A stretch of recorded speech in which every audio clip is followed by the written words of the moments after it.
I think it's so interesting how I'm pursuing my lifetime or childhood dream of being a pilot.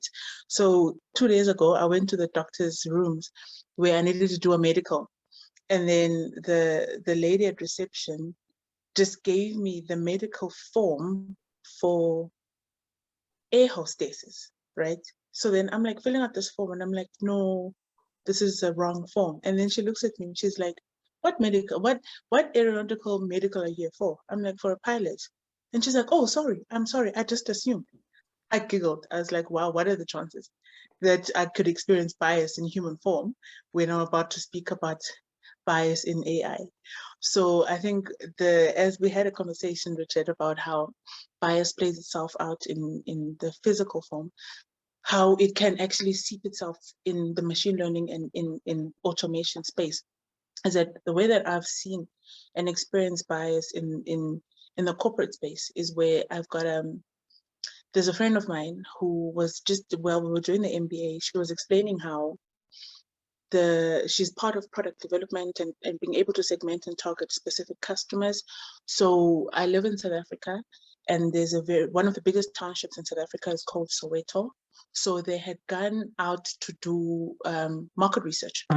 And then in their research, it actually showed that about 70% of the residents in Soweto's expenses actually goes to food, right? And then I think 20% goes to transportation, and then like 5% food, and then the numbers then dwindle really. But then the feedback that they got from their research team was that this is so true, that Africans love food, right? And so she sat there, and at that time she wasn't an executive, but she was part of the team that was consuming the feedback. And they were explaining how maybe we need to create products that will talk to, and this is a banking institution, so they're trying to get consumers to consume more of the banking products, right? So they then try to highlight how maybe we need to target their love for food, and it's indicative of their tradition, that in any cultural event, there's always a lot of food, and that's why it's now showing up in their income. And then what she said stood out for her was how everybody else in the room was consuming this feedback, because generally the numbers were actually saying that 80% of the salaries at the time were predominantly going to food. And then she actually put her hand up and she was like, logistically, I know this environment because I grew up there. And when you think about it, these people use public transportation. So therefore for them, their spend on transportation will be minimal. When you look at where they stay, the government offers them free education. So it's not to say that they don't value education when you look at their income breakdown, but they actually spend their money on food, because a loaf of bread is a loaf of bread and it costs X amount. Whether you live in a high income area or low income area, when you look at how much it is really relative to the income, it will be a higher percentage, because bread doesn't discriminate on where you stay. So it meant that for all the people that were in the room that purely relied on the numbers, they would have gone and actually targeted the incorrect customers. They would have actually gone and produced the incorrect type of products, because they lacked the diversity within their team, because predominantly the people that did the research were white, middle-aged white men. And it so happened that she was one of the few Black females in the room that was able to actually look at the information and have her lived experience and be able to disseminate that actually, in as much as the numbers are true, right?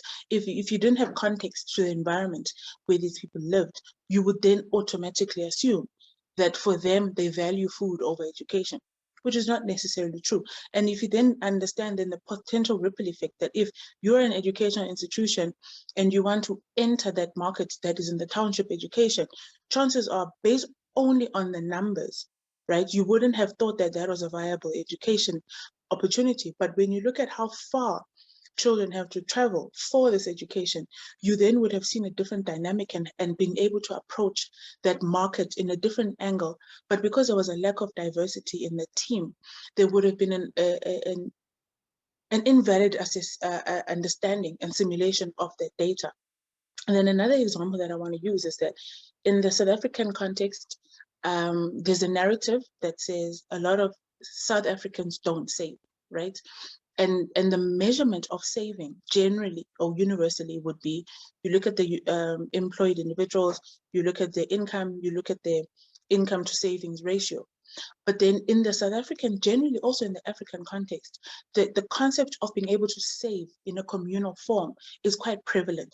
In South Africa, we call it a stokvel, right? So a stokvel would play itself out in the sense that me and my friends, or my mother and her friends, would come together with a unified view of saving, right? So every month, I've never seen a level of commitment to repayments or payments, right, like I have in the stokvel community. There's a level of trust because they all have a unified view of what they want to save for.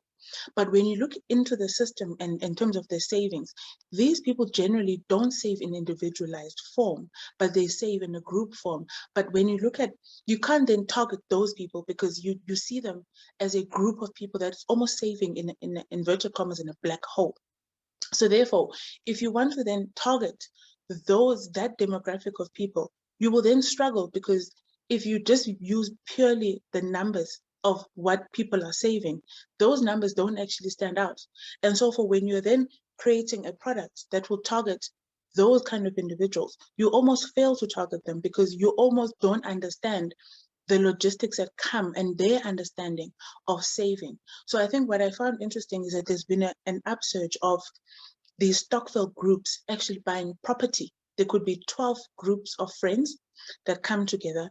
Their main purpose is to increase their investment in property. So 12 friends come together, they save X amount a month, and then at the end of the year, they buy property cash. And then each year, each individual gets to actually get property in buy it cash, because there's a level of trust and honesty that comes with being in that group setup.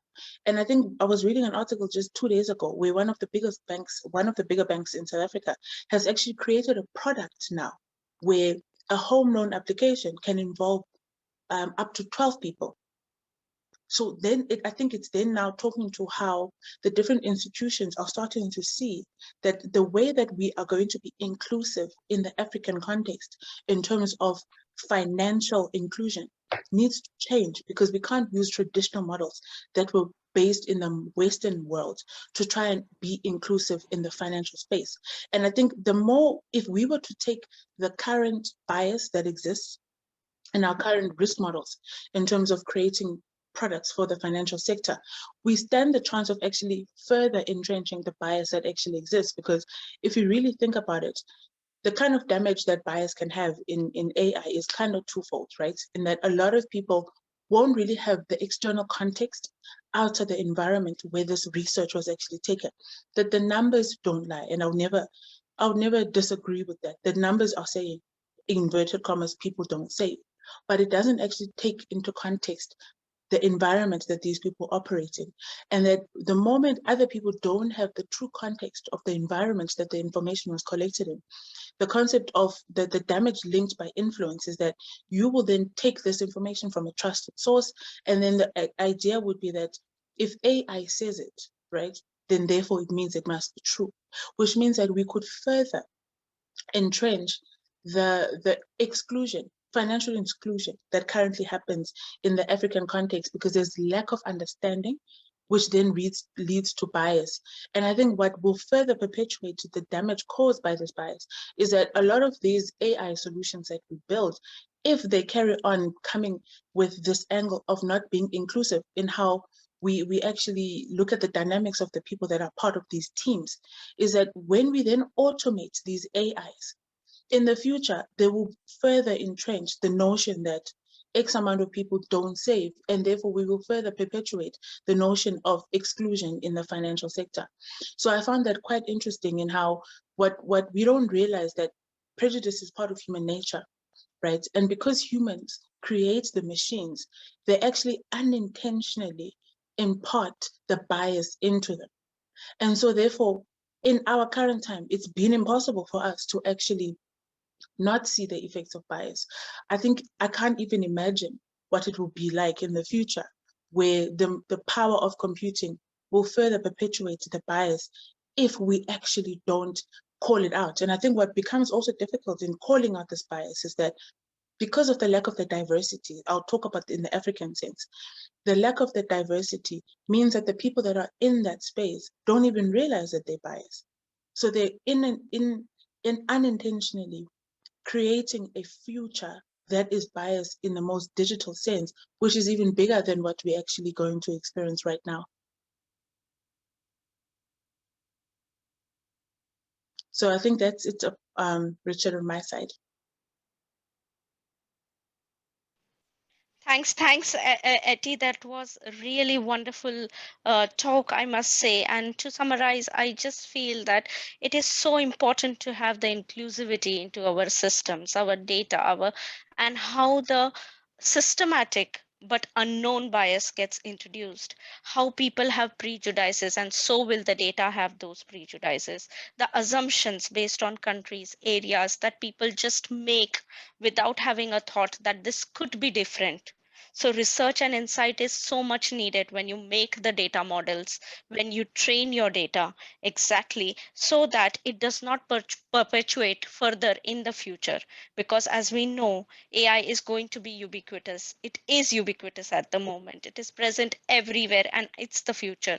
So, it is our responsibility to make it more inclusive, more diverse, and hence remove all these assumptions and mitigate the bias into it. I think that is wonderful. Thank you.